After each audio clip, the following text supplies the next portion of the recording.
Hello दोस्तों, आज हम आपको भूतिया हवेली की भूतिया कहानी सुनाएंगे। कहानी अच्छी लगे तो वीडियो को लाइक और चैनल को सब्सक्राइब जरूर करें। चैप्टर 9, शाम के अंदर डायन। तभी उसे एक आवाज आती है, जैसे कोई उसे बुला रहा था। शाम ओ शाम।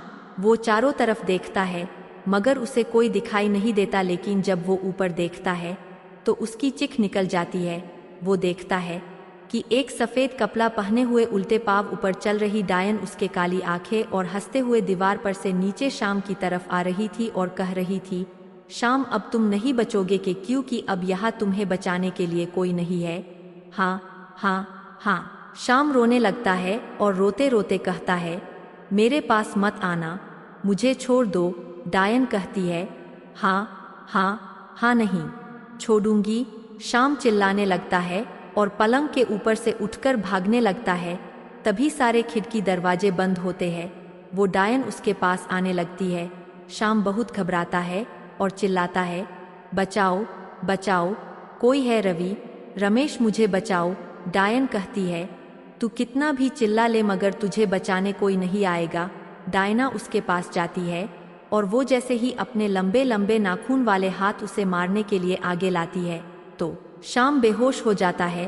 तभी वह डायन सोचती है, अब मैंने फिर से अगर रात को बूढ़ी औरत का रूप ले लिया तो कोई भी गांव वाला दरवाजा नहीं खोलेगा। मुझे लगता है मुझे इस लड़की के शरीर में प्रवेश करना होगा और इसके जरिए मैं सबको आसानी से मार सकती हूँ। हाँ हाँ हाँ। और वो डायन कुछ मंत्र बढ़ाती है और काला साया बन जाती है और शाम के शरीर में प्रवेश कर लेती है। अब शाम नहीं रहा उसके अंदर, अब डायन घुस चुकी थी।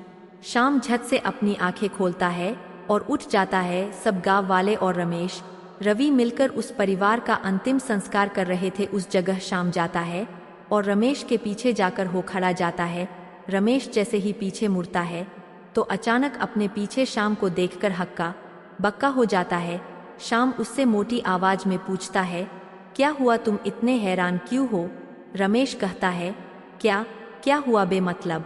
तू इधर क्यों आया? तुझे हमने घर में ही आराम करने के लिए कहा था ना, तो फिर तू इधर क्यों आया?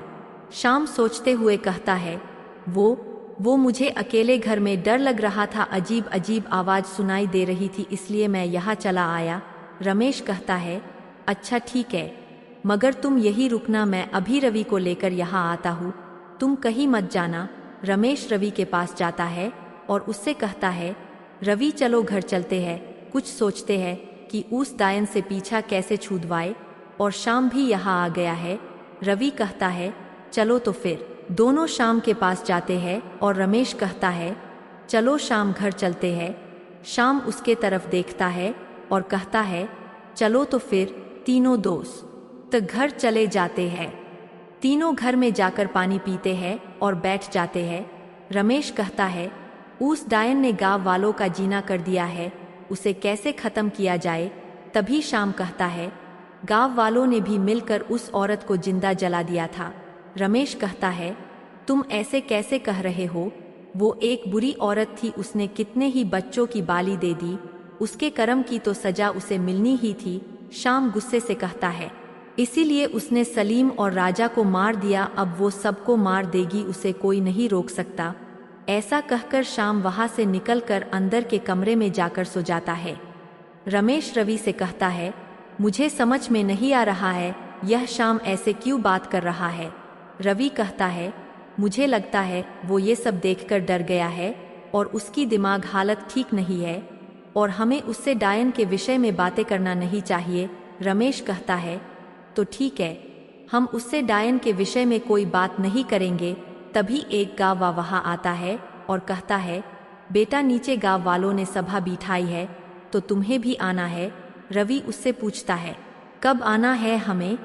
वो आदमी कहता है, अभी इसी वक्त चलो, तुम लोग नीचे जाओ, मैं बाकी सबको लेकर आता हूँ। और वो वहां से चला जाता है। रमेश कहता है, मैं शाम को बता देता हूँ। रवि कहता है, उसे सभा के बारे में मत बताना। रमेश और रवि शाम के पास जाते हैं और रमेश शाम से कहता है, शाम हम नीचे जाकर आते हैं, तुम यही रुको। तभी शाम उठाकर खड़ा हो जाता है और कहता है, चलो मैं भी तुम्हारे साथ आता हूँ। रमेश और रवि एक दूसरे की तरफ देखते हैं और कहते हैं तो फिर चलो। वो तीनों दोस्त नीचे जाते हैं तो देखते हैं बड़े से पेड़ के नीचे सब गांव वाले बैठे थे। वो लोगों के पास जाते हैं और उनके साथ बैठ जाते हैं। एक गांव वाला बड़ा आदमी कहता है, मुझे लगता है वह डायन रात को किसी का रूप लेकर लोगों को बाहर बुलाती है और उन्हें मार डालती है। इसलिए कोई भी रात को किसी की भी आवाज़ सुने तो भी बाहर मत निकलना और अपने घर के सारे खिड़की दरवाजे बंद कर लेना। अगर आपने दरवाज़ा खोला तो आपकी जान जा सकती है, इसलिए शाम को अपने परिवार वाले को बाहर मत निकालना। ठीक है, आप लोग समझ गए ना? सब लोग कहते हैं ठीक है, हम समझ गए। शमा ये सब सुन लेता है। सब गांव वाले और तीनों दोस्त अपने अपने घर चले जाते हैं। तभी शाम हो जाती है और सब गांव वाले अपने अपने घर के खिड़की दरवाजे बंद कर लेते हैं और उसी रात को